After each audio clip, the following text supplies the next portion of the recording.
જય શ્રી કૃષ્ણ મિત્રો, કેમ છો બધા? મજામાં? આજે આપણે બનાવીશું પાઉંભાજી.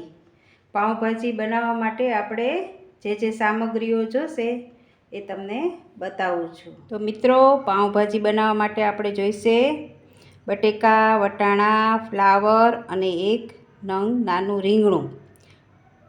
એક મોટું બટેકું ને એક નાનું બટેકું લીધું છે અને 5-6 ફૂલ ઓલા ફ્લાવરના લીધા છે અને 100 થી 150 ગ્રામ જેટલા મેં વટાણા લીધા છે. તો આ બધાને મેં બાફી લીધા છે.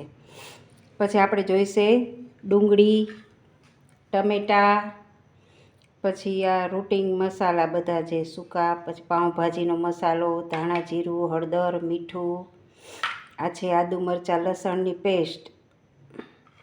એમાં મેં થોડુંક એક ગાંઠ છે ને મેં લીલા લસણની પણ નાખી છે. પછી વઘારમાં નાખવા માટે આપણે જોઈશે જીરું, પછી આપણે જોઈશે બટર, પછી લીલા ધાણા અને પછી છેલ્લે થોડુંક નાખવા માટે લીંબુ. તો ચાલો આપણે શરૂ કરીએ પાઉંભાજી બનાવવાનું. તો મિત્રો, આપણે પાઉંભાજી વઘારી લઈએ. આમાં લીધું છે મેં 4 ચમચા મોટું તેલ. આમાં આગળ પડતું થોડુંક તેલ હોય તો જ મસાલેદાર સરસ બને છે પાઉંભાજી. પછી એની અંદર નાખશું બટર,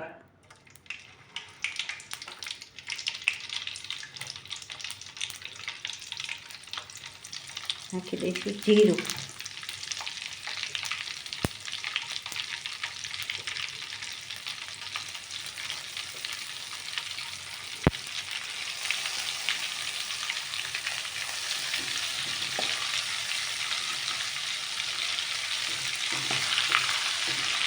હવે નાખી દઈશું આપણે ડુંગળીને ચોપરમાં ચોપ કરી લીધી છે.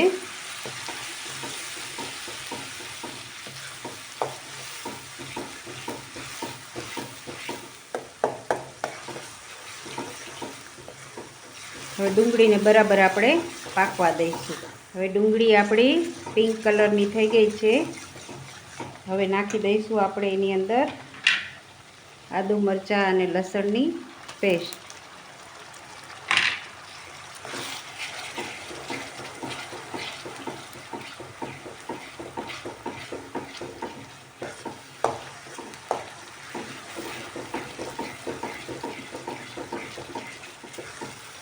પછી એને પણ થોડીક વાર પાકવા દઈશું, જેથી કાચા લસણ અને આદુનો ટેસ્ટ ન આવે. હવે આદુ મરચાં લસણ સરસ સતળાઈ ગયા છે. હવે નાખી દઈશું આપણે ટમેટાની પ્યુરી.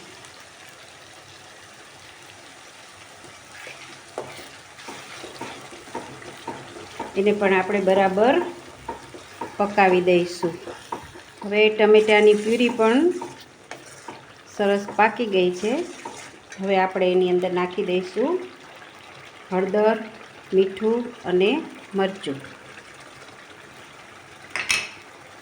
પછી નાખી દઈશું આપણે પાઉંભાજીનો મસાલો, જે 1.5 ચમચી જેટલો લીધો છે, અને ધાણા જીરું. એ બધું નાખી અને આપણે એકદમ એને ગ્રેવીમાં મિક્સ કરીને પકાવી લઈશું.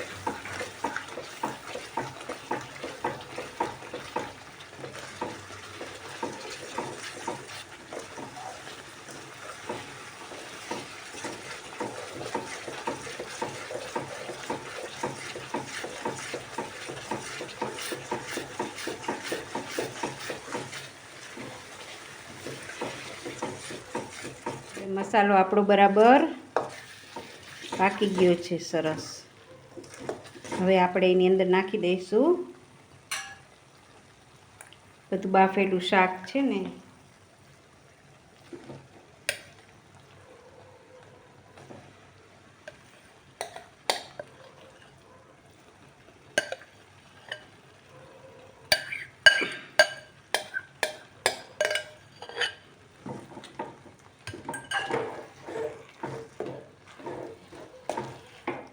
પછી આને આપણે સેજ ઢીલી કરવા માટે આપણે જે બાફેલું હતું ને શાકભાજી, એનું પાણી થોડુંક નાખીશું.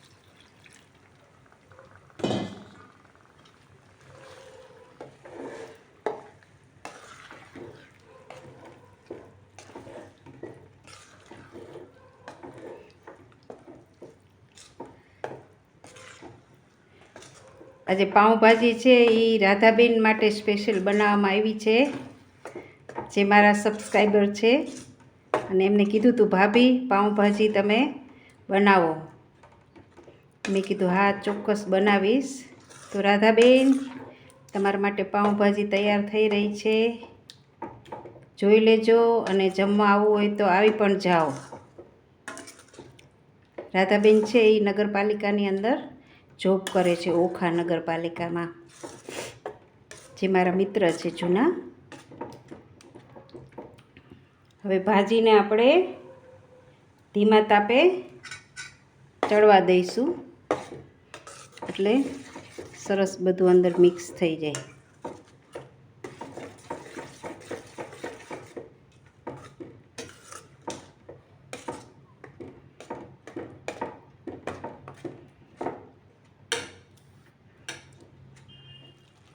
મિત્રો હવે આપણી પાઉંભાજી તૈયાર થઈ રહી છે. હવે ઉપરથી આપણે નાખી દઈશું બટર.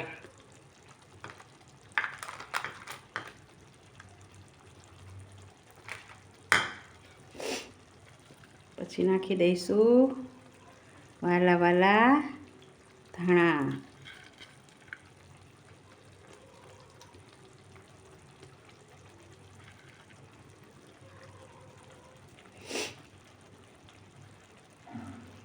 પછી નાખી દઈશું થોડું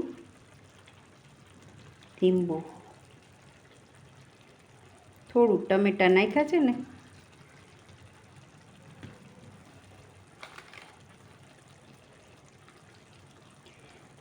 પછી આ બધાને એકદમ આપણે મિક્સ કરી લઈશું.